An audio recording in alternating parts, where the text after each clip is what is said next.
Bonsoir. Yann Englund prépare une aventure extraordinaire, un tour du monde avec 20 jeunes, avec pour seul bagage un sac à dos. L'animateur nous invite à bord du vol 920.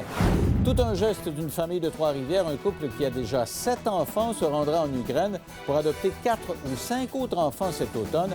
Ils vous disent comment vous pouvez participer au projet. Élever un enfant lourdement handicapé n'offre aucun répit. Un père et son ami Jean-François Guérin s'associent dans un défi pour venir en aide aux familles. Et il a eu une vie sexuelle débridée avant d'être en couple de nombreuses années avec Catherine Zeta-Jones. Michael Douglas offre ses leçons sur le mariage. Pascal Wilhelmy n'en revient pas.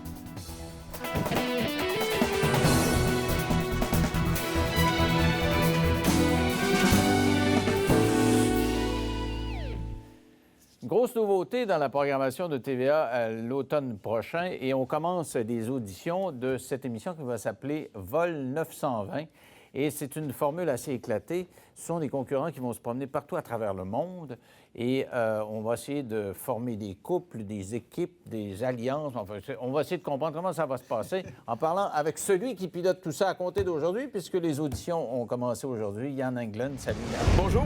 Alors donc, tu es plus qu'un animateur là-dedans. Il faut que tu t'impliques. Là. Ah ben oui, mais de toute façon, on s'entend que Vol 920, pourquoi 920? C'est 9 destinations dans le monde en 9 semaines. Donc, on fait un pays par semaine avec 20 globetrotters. Des gars, des filles célibataires, 21-35 ans. Et quand je dis qu'on s'en va dans le monde, on s'en va vraiment, on fait le tour du monde. On va partir de Montréal, c'est la seule chose que les gens savent, et on s'en va d'un bar, puis on va revenir de l'autre bord du globe.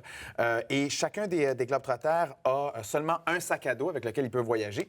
Et ce qui veut dire que, par exemple, comme on peut aller n'importe où dans le monde, ben il faut qu'il apporte des choses chaudes, des choses pour aussi des moments disons, plus estivales, pour avoir, mettons, dépendamment si on va en Afrique ou je ne sais trop. Et puis, alors, évidemment, si tu dis, OK, il va faire froid, donc ça veut dire qu'il faut que, mettons, je vais apporter des bobettes épaisses. Oui, fait que tu mets ça dans ton sac à dos, mais là, l'espace est restreint, donc c'est sûr que nos globetrotters vont avoir une certaine simplicité dans leur façon de voyager. Et aussi, ce qui est bien intéressant, c'est que là, on oublie le glamour, on oublie les hôtels chics, on oublie les caméras cachées ou, par exemple, la maison de l'amour ou tout ça. Là, nous, à Vol 920, les 20 globetrotters sont ensemble, ils arrivent ensemble, ils vont passer toute la semaine ensemble et c'est une ouverture sur le monde. Pourquoi? Parce qu'on s'en va dans les villages, on s'en va vivre avec les gens. Mais est-ce que tout le monde part en même temps? Ou... On part tous en même temps. Dans le même village? On part tous, oui. Et on part, mettons, à la fin août, là, les 20, on part ensemble, mais mettons, on s'en va en Afrique. On se retrouve dans un petit village d'Afrique, on va vivre avec les gens de la place. Et s'ils veulent, et moi, je vais leur dire en début de semaine, je vais leur dire, écoutez, vous êtes 20, j'ai, par exemple, 18 billets d'avion pour vous. Donc, ça veut dire qu'il y en a 2 personnes qui n'auront pas de billet d'avion et donc ces 2 personnes-là vont devoir revenir à la fin de la semaine au Québec. Mais pour gagner son billet d'avion, c'est pas une élimination dans le groupe, c'est pas un concours de popularité, c'est vraiment à travers différentes épreuves. Il va y avoir des épreuves de groupe, des épreuves individuelles et aussi des épreuves de couple. Et ce seront des épreuves qui vont être de type... Comme quoi? La lutte dans la boue. Non, ça va être, il va y avoir des épreuves, par exemple, humanitaires, il va y avoir des épreuves aussi physiques, mais aussi intellectuelles. Mais par exemple, je vais vous donner un exemple. Mettons qu'on se retrouve dans un pays où est-ce que les villageois, comme travail, ils ramassent des feuilles de thé. Alors, nous, on va arriver, on va leur dire, on vous congé payé. On vous paye cette journée-là et c'est nous autres qui allons ramasser vos feuilles de thé, qui est votre gagne-pain de la journée. Alors, nous, ils se lancent dans l'aventure et la personne qui va avoir mieux fait le travail à la fin de la journée, avec peut-être en avoir ramassé le plus possible, le contremaître, le chef, va nous dire, bon, ben c'est toi qui as mieux fait ta job, donc c'est toi qui obtiens ton billet d'avion. À partir de ce moment-là, cette personne-là est sauve pour le restant de la semaine. Puis, il va y avoir différentes épreuves. Moi, j'ai fait beaucoup de voyages dans la vie. J'ai fait des voyages humanitaires. Et quand je suis allé, par exemple, je suis allé construire une école en Amazonie. Mais peut-être qu'on pourrait faire la même chose dans un des pays, aller donner un coup de main pour aider une école ou un village où est-ce qu'on va s'installer pendant une semaine. Alors, on oublie vraiment, il n'y a rien de touristique. Mais est-ce qu'on tombe en amour? Est-ce que le but, c'est encore de faire des couples? Bien, moi, je vais vous dire, oui, parce que quand on voyage, moi, je dis toujours aux gens, si tu veux savoir, est-ce que ton couple va durer longtemps, fais un voyage avec cette personne-là. Ou si ton ami, c'est un bon ami. Oui, parce que j'ai déjà voyagé avec un ami que j'ai perdu, Ben oui. puis avec d'autres que ça consolide davantage. Pourquoi? les liens. Parce qu'on voit les vraies valeurs de la personne et on voit aussi les qualités et aussi les défauts de cette personne-là. Et après ça, on se dit, est-ce que je suis capable d'endurer ces défauts-là pour plus longtemps? C'est sûr, si tu enlèves ton dentier en mangeant là, dans ton intimité, mais ça montre tu sais, là, quelque ça chose tombe d'autre. ses nerfs, c'est bon. C'est ça. On laisse tomber. Mais oui, parce qu'en voyage, la vraie nature des gens ressort. Puis comme nous, on va sortir les gens de leur zone de confort parce qu'ils vont aller ils vont avoir des chocs culturels, ils vont rencontrer des gens, il va y avoir des langues différentes, des cultures différentes. Alors à ce moment-là, nos globetrotters vont sortir des sentiers battus puis ils vont vraiment expérimenter des choses qu'ils n'auraient pas expérimentées ici. Alors c'est pour ça que la vraie nature de ces gens-là va ressortir. Il n'y aura rien de faux. Mais donc, parle-moi de l'amour. Là. Oui. Comment ça va se construire? Ben, comment ça va se construire? Vous allez dormir tout le monde à la même place? Tout le monde va avoir un microphone? Ben alors, il n'y aura pas de... par exemple, nos 20 globetrotters vont toujours être ensemble. Alors, ce qui fait qu'ils vont vivre 24 heures sur 24 ensemble. Mettons qu'on se retrouve, je sais pas, je sais pas, en Afrique. Puis peut-être que... et on va leur dire, bien, si vous voulez dormir ce soir, vous devez monter votre propre camp de base parce que les gens avec qui nous sommes, c'est ça qu'ils font. Alors, ils vont faire ça. Et là, ils vont donc devoir travailler en groupe, être ensemble. Immédiatement, leurs valeurs vont être confrontées l'un à l'autre parce que tu es sorti de ta zone de confort. Puis à ce moment-là, bien, les gens vont rapidement voir... ils vont commencer à se connaître, puis aussi voir comment telle personne réagit en fonction de telle ou telle situation. Et donc, c'est là qu'on peut voir, OK, cette personne a réagi comme ça. Oh, ça, je trouve ça c'est mon genre. Oui, telle autre personne a réagi comme ça. Hey, ça clique pas du tout avec moi. Fait que rapidement, ils vont être capables de voir aussi quelles seront les affinités qu'ils auront ensemble, mais aussi à travers les différentes épreuves. Des fois, on va leur dire, OK, vous devez vous mettre 2 par 2. Donc, un gars, une fille. Alors, sauf qu'on leur dit pas c'est quoi l'épreuve. Fait qu'ils vont choisir, évidemment, des gens avec qui ils semblent avoir des affinités. Ils vont aussi apprendre à se connaître un peu plus. Et puis, il faut se dire que nous, ça dure 9 semaines. On fait 1 semaine par pays. Alors, mettons, après la première semaine, il y a 2 personnes qui retournent au Québec. On s'en va dans un autre pays. On arrive dans un autre pays, il y a d'autres aventures, il y a d'autres épreuves qui vont avoir lieu. Mais à la fin de tout, après 9 semaines, il faut se dire que 9 semaines à être dépaysé à chaque fois, de sortir de sa zone de confort, les gens qui vont se rencontrer, c'est comme si, en revenant, c'est comme s'ils venaient de vivre 4 ans en couple parce qu'ils vont essayer de trouver les affinités. Alors, tu sais, mais en même temps, on ne peut rien prédire parce que le voyage, ce sont les imprévus. Autant pour moi en tant qu'animateur que pour nos 20 globetrotters. C'est pour ça que je disais que tu es plus qu'un animateur. Il faut que tu sois partie prenante, là, parce que ça va être plein de rebondissements. D'ailleurs, tu es habitué, tu as voyagé pas mal, tu m'as apporté des photos. Tu disais tantôt que tu as déjà fait du travail humanitaire. Oui, j'ai fait du travail humanitaire au Pérou. Je suis allé dans une cuisine populaire qui était dans un bidonville près de Lima.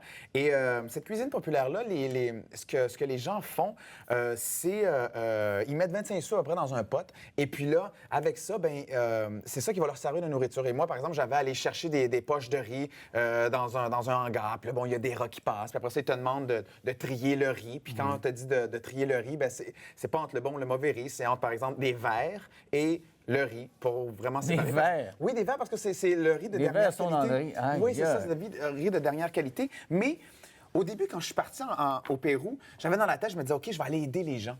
Mais tu te rends compte rapidement que peut-être pas les gens, c'est que c'est eux autres qui t'apportent tellement, qui changent tes valeurs, tu grandis en les côtoyant. Puis avec Vol 920, il va y avoir beaucoup de ça aussi parce qu'ils vont être confrontés et ils vont côtoyer des gens pour qui les valeurs sont différentes. Ce sont nécessairement des gens qui ont beaucoup voyagé? Non, et c'est ça qui est le fun. Nous, on a eu déjà 2 week-ends d'audition jusqu'à maintenant, un à Montréal, un à Québec. Vraiment une très belle réception. On a plus de 700 personnes qui sont venues aux auditions. Et là, c'est notre dernier week-end. Et il y a des gens, tout ce qu'il faut, c'est 21-35 ans, gars, filles. Mais à part ça, moi, ce que je dis, c'est avoir une ouverture d'esprit. Donc, se dire que j'ai envie de repousser mes limites. Mais on a des gens qui ont beaucoup d'expérience, qui sont venus aux auditions. Il y en a qui n'ont jamais voyagé en sac à dos, juste des voyages touristiques. Puis il y en a aussi qui n'ont jamais pris l'avion.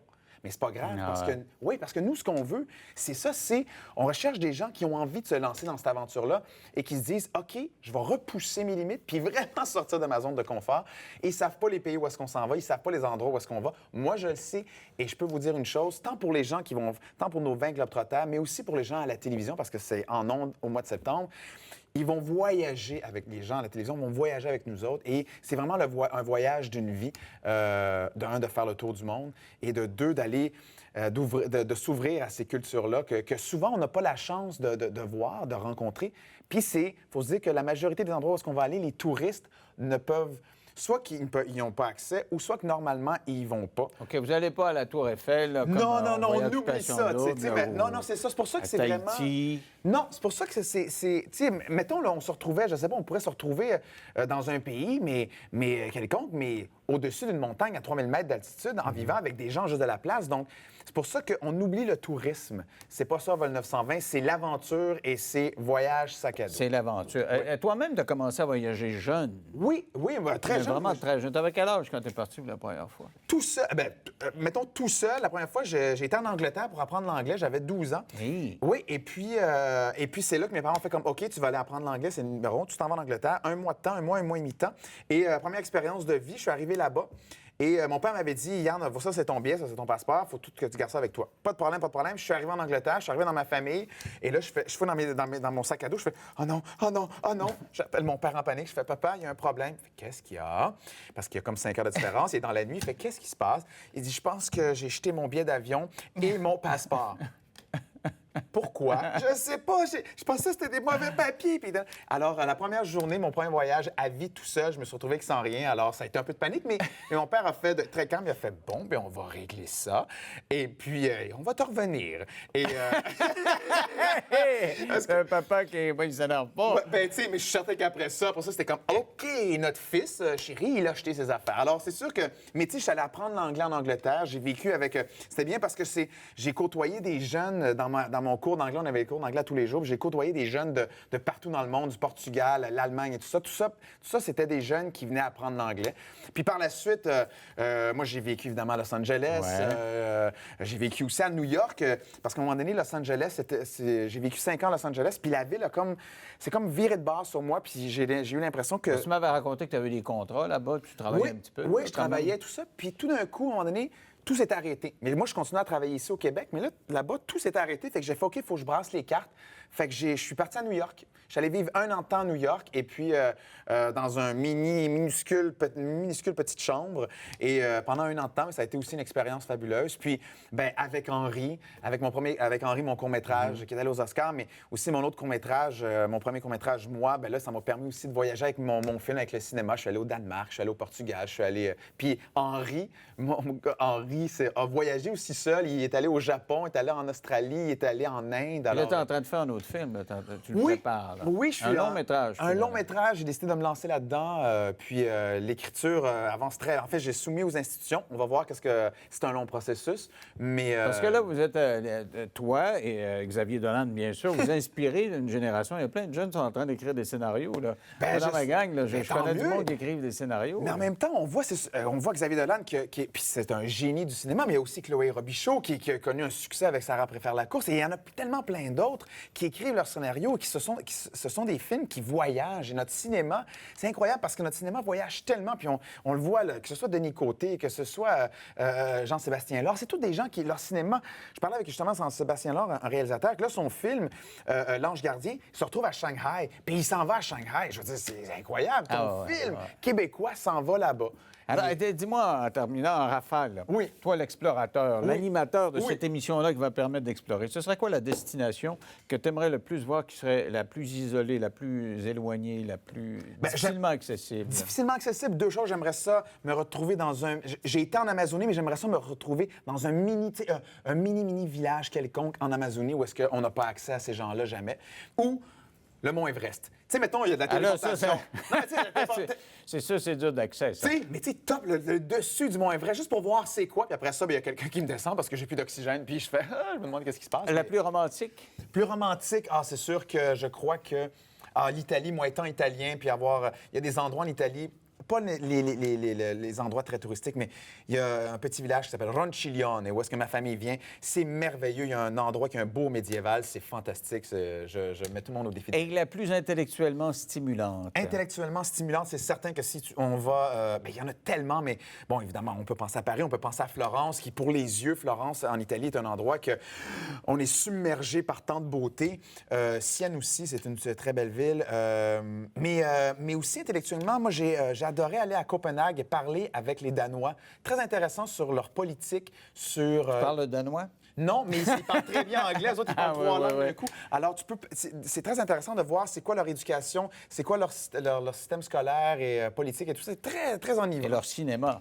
Oui. Ah ben, mon Dieu, qui connaît à chaque année des succès incroyables. Écoute, Yann, c'est toujours un plaisir. C'est dommage que c'est jusqu'à 30 ans, 35 ans. Moi, je peux pas y aller. En plus, ça, je suis en couple, j'ai tous les défauts. Je peux pas participer à ton affaire. Oui, mais tu pourras le regarder, ça, c'est certain. OK. Puis là, nos auditions, on est là, samedi. Il reste 2 journées d'audition, samedi et dimanche, à TVA, Montréal. Tout le monde est bienvenu. 21-35 ans, goffé, vous voulez sortir de vos zones, venez-vous-en. Merci beaucoup, Yann. Merci infiniment. Ça va être très bon.